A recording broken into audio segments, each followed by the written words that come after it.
Assalamualaikum warahmatullahi wabarakatuh. Perkenalkan, nama Ulun Maulidatul Husna Al-Zahra dari jurusan Pendidikan Matematika angkatan 2019 C, Fakultas Tarbiyah dan Keguruan UIN Antasari Banjarmasin. Di sini Ulun akan menjelaskan sedikit mengenai usul fikih. Yang pertama yaitu mengenai pengertian usul fikih tersebut. Usul adalah bentuk jamak dari kata asal yang bermakna sesuatu yang dijadikan dasar bagi yang lain. Nah, dari makna tersebut, maka didapat usul fikih yaitu berarti sesuatu yang dijadikan dasar bagi fikih.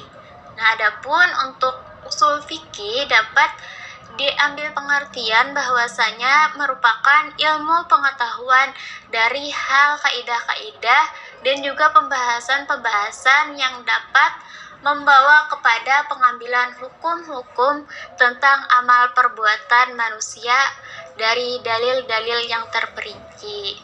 Jadi untuk usul fikih ini sendiri berpedoman ataupun bersumber dari Al-Quran dan juga hadis.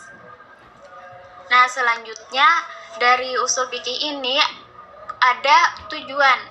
Nah, adapun yang tujuan yang akan dicapai mengenai usul fikih ini yaitu untuk dapat menerapkan kaidah-kaidah terhadap dalil-dalil syara yang terperinci agar sampai kepada hukum-hukum syara yang bersifat amali, yang mana itu ditujukan oleh dalil-dalil itu. Nah, sedangkan ada juga fungsi dari usul fikih yaitu memberikan pengertian dasar tentang kaidah-kaidah dan metodologi para ulama mujtahid dalam menggali suatu hukum.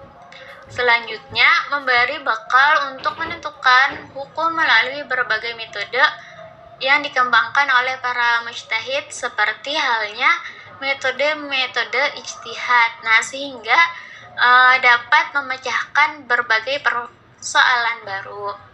Selanjutnya ada juga fungsinya yaitu sebagai memelihara agama dari penyimpangan dan penyalahgunaan dalil. Seperti halnya pada saat sekarang banyaknya orang-orang tertentu menentukan suatu hukum yang tidak beralaskan ataupun bersumber mengenai Al-Quran ataupun hadis. Selanjutnya yaitu menyusun kaidah-kaidah hukum ataupun asas hukum yang mana itu dapat dipakai untuk menetapkan berbagai persoalan dan fenomena sosial yang terus berkembang di masyarakat. Nah, selanjutnya mengenai usul fikih ini juga ada pembahasan mengenai objek usul fikih, yaitu dalil-dalil syara itu sendiri, yaitu dari segi bagaimana penunjuknya kepada suatu hukum secara ijtimali ataupun menurut garis besarnya. Nah, selanjutnya juga di sana dalam usul fikih ada al-hakim yang mana al-hakim ini merupakan pihak yang menjatuhkan hukum atau ketetapan. Nah, selain al-hakim juga ada al-hakam. Al-hakam ini merupakan hukum syar'i yang mana itu kitab pencipta syariat yang berkaitan dengan perbuatan-perbuatan orang mukallaf yang mana mengandung suatu tuntunan atau juga pilihan yang menjadi sesuatu sebagai sebab, syarat ataupun juga penghalang bagi adanya sesuatu yang lain. Nah, adapun untuk hukum syar'i ini terbagi menjadi dua, yaitu hukum taklifi dan juga hukum wada'i. Nah, yang mana hukum taklifi ini merupakan kitab syar'i yang mengandung tuntunan untuk dikerjakan oleh para mukallaf untuk ini juga ada berupa ditinggalkannya atau juga yang mengandung pilihan antara dikerjakan dan ditinggalkannya. Untuk hukum taklifi ini ada 5 macam, seperti yang sudah kita kenal seperti wajib, mandub ataupun juga sunnah. Selanjutnya ada juga makruh, selanjutnya ada haram dan juga mubah.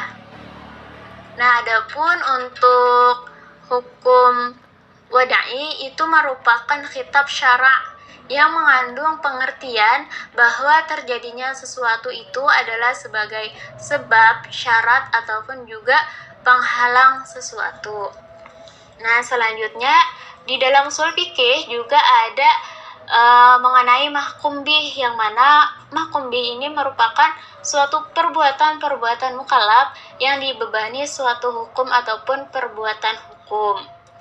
Selanjutnya ada juga mahkum ilaih, yang mana mahkum ilaih ini adalah mukallaf, yaitu orang balik yang berakal yang dibebani oleh hukum tersebut. Nah, oke.